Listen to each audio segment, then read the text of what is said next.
राष्ट्रीय ध्वज की बिक्री की गई, तो कहां से ये पैसे आते हैं तिरंगा झंडा के लिए? ये कौन लोग हैं, कहां से पैसा आता है? ये पूरे देश बेचने वाले लोग निजीकरण के नाम पर ये इतने झंडे की मिसयूज, इतना कपड़ा हमारे देश के लोगों को अगर बांट दी गई होती तो आज देश की ये स्थिति नहीं होती। प्रधानमंत्री इज्जत घर, हाँ, शौचालय योजना, ये देखिए, ये देखिए, देख रहे हैं यहाँ ना नल है, स्वच्छ माने जल जो मिशन है वो भी फेल है, ये शौचालय इज्जत घर भी फेल है। दलितों को, आदिवासियों को, पिछड़ों को, सबको भगाने की कोशिश है। जनाब वो मोदी ने स्वीकार किया कि पोरबंदर में लोग दारू पीकर उपद्रव मचा रहे थे। देखिए, मोनोपोली समझिए, भारतीय जनता पार्टी का मोनोपोली समझिए। अब तक कई स्टेट में भारतीय जनता पार्टी का कब्जा है, अब जमीनों पर कब्जा है। ये देखिए, हर जमीन पर भारतीय जनता पार्टी का झंडा जो है लहर रहा है। ये पहली तस्वीर नहीं है अनूप, इधर भी घुमाइए और उस चारों तरफ देखिए क्या भारतीय जनता पार्टी ने मोनोपोली क्रिएट किया है। हर राज्य में भारतीय जनता पार्टी का झंडा और उसके बाद अब जमीनों पर कब्जा। ये एक ऐसी प्लानिंग है जो गुजरात के लोगों को दरअसल एक मोनोपोली उस पर थोपा जा रहा है। हर जगह कुछ ऐसा किया जाए कि हर जगह भारतीय जनता पार्टी की तस्वीर दिखे और उस तस्वीर से गुजरात को फिर कब्जा करने की कोशिश। देखिए, ये गुजरात का चुनाव नहीं है, दरअसल ये 2024 का चुनाव है जो लगातार भारतीय जनता पार्टी कब्जा करना चाहती है। इस वक्त हमारे साथ मौजूद हैं पंकज श्रीवास्तव जी। पंकज श्रीवास्तव जी, आप इसको गुजरात चुनाव कहेंगे या 2024 का चुनाव कहेंगे? हम इसको बेवकूफ़ी वाले चुनाव कहेंगे। गुजरात को चुनाव, हाँ, गुजरात के चुनाव में गुजरात के तमाम मुद्दों पर बहस होनी चाहिए। अब सबसे पहले अपने कैमरामैन को बोलिए और झंडा दिखाइए। ये झंडा कहीं यहाँ टांगने का कोई लॉजिक है? जहाँ एक और क्यों नहीं टांग सकते? अरे भाई सुन तो लो, भाजपा कार्यालय से आए हो क्या? मैं क्या कह रहा हूँ, जब लोगों के राशन में कटौती हो रही थी इसी ऐसे ही तिरंगा झंडे के लिए, और ये दो रंगा झंडा, क्या ये देश तिरंगे से चलता है, दो रंगा से नहीं चलेगा। राशन उसी आदमी को मिलेगा जो आदमी तिरंगा लेगा, और राष्ट्रीय ध्वज की बिक्री की गई, तो कहां से ये पैसे आते हैं तिरंगा झंडा के लिए? ये कौन लोग हैं, कहां से पैसा आता है? ये पूरे देश बेचने वाले लोग निजीकरण के नाम पर ये इतने झंडे की मिसयूज, इतना कपड़ा हमारे देश के लोगों को अगर बांट दी गई होती तो आज देश की ये स्थिति नहीं होती। यही एक तरफ देखिए, ये देखिए एक तरफ, इधर देखिए, दोनों तरफ देखिए झंडे लगे हैं भाजपा के। रोड के ठीक विपरीत आइए, आपको भी कहता हूं और आपके कैमरामैन को भी। इसी देखिए, ये जो राष्ट्रीय राजमार्ग है इसके ठीक अगर उधर जाएंगे आप तो वो आपको उधर दिखेगी सारी तमाम चीजें कि किस तरीके से। देखिए अनूप, ये बात साफ है कि भारतीय जनता पार्टी जिन जमीनों पर कब्जा करना चाहती है, मोनोपोली क्रिएट करके, वो चाहती है कि भारतीय जनता पार्टी जो है जिस तरीके से हर एक राज्यों में दबदबा बनाने की कोशिश है, उसी तरह दरअसल गुजरात के जमीनों पर भी अब कोशिश की जा रही है कि अगर कोई व्यक्ति किसी रास्ते से होकर गुजरे तो दरअसल उसके दिमाग में ये बात खटके कि यहाँ भी भारतीय जनता पार्टी की जो है झंडा है, हर जगह वो झंडा दिखे। इससे क्या साबित होता है, मैं आपको बता रहा हूँ कि हर एक व्यक्ति के आंखों में, दिमागों में, मस्तिष्क में मोनोपोली क्रिएट किया जा रहा है बीजेपी का, और ये मोनोपोली 2024 में भारी पड़ने वाला है। ये बात आप समझने की कोशिश कीजिए। चलिए पंकज जी, एक बात बताइए, लोगों के, हाँ, प्रधानमंत्री स्वच्छ भारत अभियान जिसके आधे % सांस लिए जाते हैं, देख रहे, ये देखिए, ये स्वच्छ भारत अभियान का पोल खोलता हुआ तस्वीर है।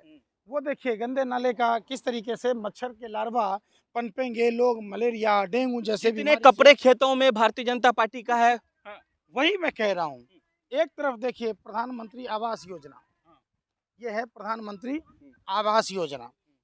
भाइयों बहनों मित्रों, हर सर के ऊपर छत होगा, हर छत के नीचे नल होगा, हर नल के में जल होगा, हर घर में बल्ब होगा।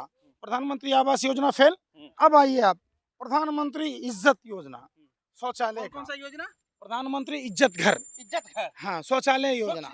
ये देखिए, ये देखिए, देख रहे हैं यहाँ ना नल है, स्वच्छ माने जल जो मिशन है वो भी फेल है, ये शौचालय इज्जत घर भी फेल है।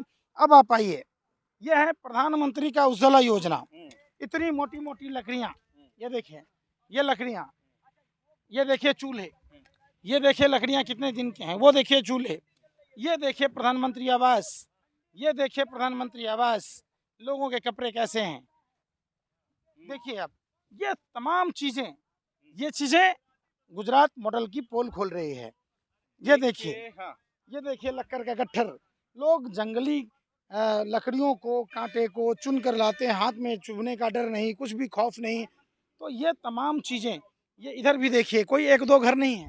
ये आइए, बहुत सारे घर हैं। ठीक है पंडित जी, मैं आपसे सवाल ये देखिए पूछना चाहता लकड़ी। हूं। देखिए, हाँ, अब तक जो उज्ज्वला योजना और आवास योजना, स्वच्छ जहां सोच वहां स्वच्छ, ऐसे तमाम वादे, ऐसे तमाम स्टेटमेंट जो लगातार बॉलीवुड हस्तियों के द्वारा प्रधानमंत्री ने उसे बिल्कुल आप कह सकते हैं कि उसे हर घर तक पहुंचाने का काम किया। हवाओं में वो बातें चली, कई राज्यों में, पूरे देश भर में वो बातें चली, कई सेलिब्रिटी के द्वारा। दरअसल जमीन पर आप देखिए, पंकज जी ने कहा कि स्वच्छ शौचालय नहीं है, एक घर नहीं शौचालय है, में दूसरी दिखाता हूँ। उज्ज्वला नहीं है। तो क्या साबित है ये कि देखिए उधर भी देखिए, वो जो मान गया, कपड़े से, मैं मान गया। तो मैं क्या बताइए कह ना, रहा हूँ, किसकी सरकार बन रही है? इतना कुछ दिखाने के बाद फर्क पड़ेगा क्या?